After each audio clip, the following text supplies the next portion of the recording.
या व्हिडिओमध्ये विद्यार्थी मित्रांनो आपण वर्ग 10वा 10th मॅथ चॅप्टर नंबर 6 याच्यामधील ज्या ट्रिगोनोमेट्रिक व्हॅल्यू असतात, त्रिकोणमितीय गुणोत्तराच्या ज्या किमती असतात त्या ट्रिकने लक्षात कसं ठेवायचं हे बघणार आहोत।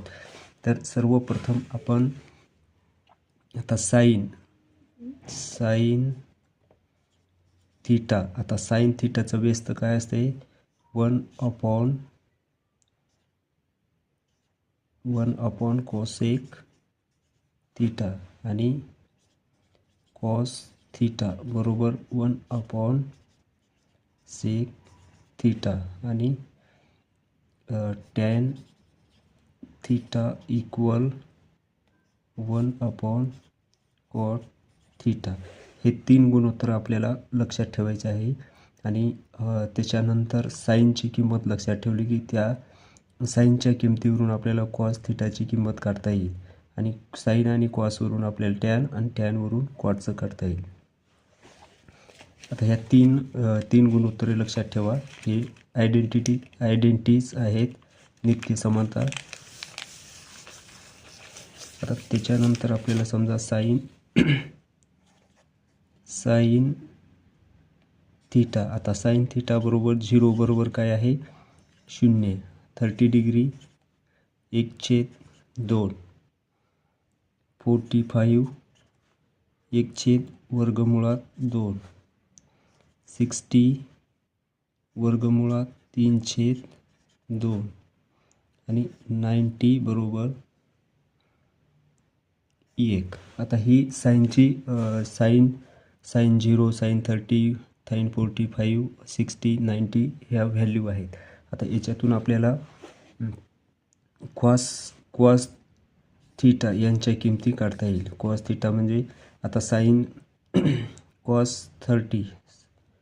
कॉस 0 बरोबर काय असणार आहे साइन 90 म्हणजे 1 आणि कॉस 30 बरोबर असणार आहे साइन 60 म्हणजे 3/2 आणि 45 कॉस 45 आणि साइन 45 सेम असतात, इक्वल 1/2 आणि कॉस 60 साइन 30 म्हणजे 1/2 आणि कॉस 90 साइन 0 म्हणजे 0। आता ह्या दोन किमती आपल्या लक्षात राहिलेल्या आहेत। आता याच्यावरून आपल्याला बाकीच्या सर्व किमती काढता येईल। आता त्याच्यावर आपण काही उदाहरणं पाहू।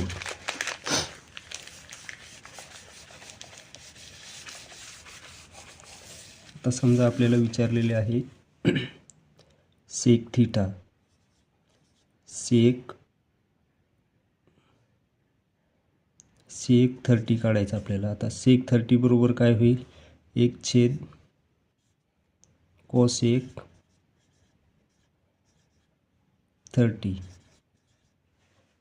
आता आपल्याला माहिती आहे कोसेक 30ची किंमत किती आहे 1/3/2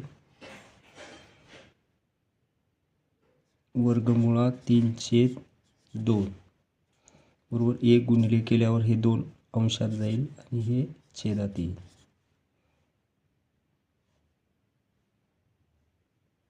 (3) म्हणजे 1 गुणिले 1 याची किंमत काय येईल 2/3 म्हणजे सेक 30 किती येईल किंमत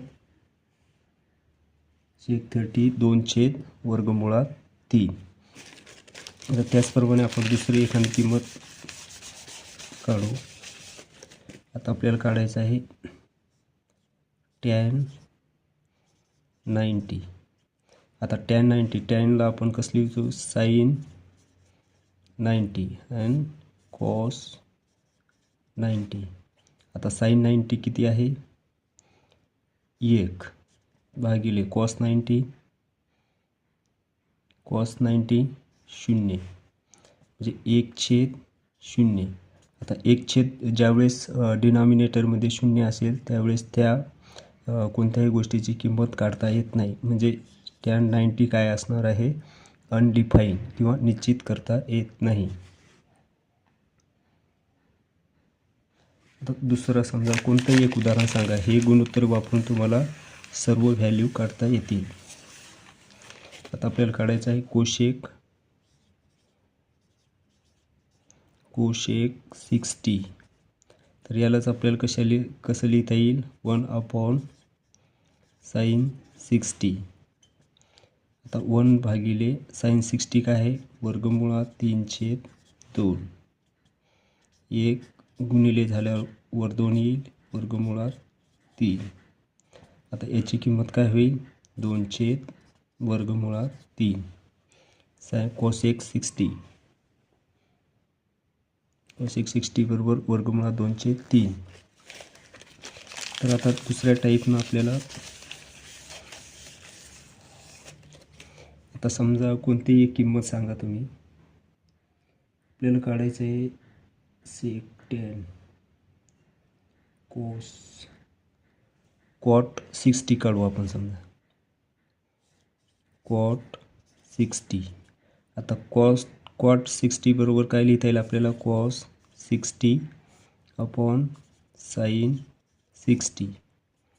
आता कॉस 60 काय आहे 1/2 डिवाइड sin 60 इन √3/2.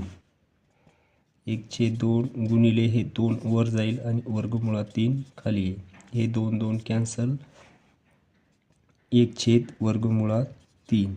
हे काय झाले कॉट 60 बरोबर 1/वर्गमुळात 3. अशा पद्धतीनं कोणत्याही किमती तुम्हाला पाठ करायची गरज नाही आणि तुम्हाला लक्षात ठेवायची गरज नाही. ही त्रिकोणमिती असेच उदाहरणं घेऊन तुम्ही काय करायचं आहे सराव करायचा आहे. तर विद्यार्थी मित्रांनो आज आपण येथेच थांबू. धन्यवाद.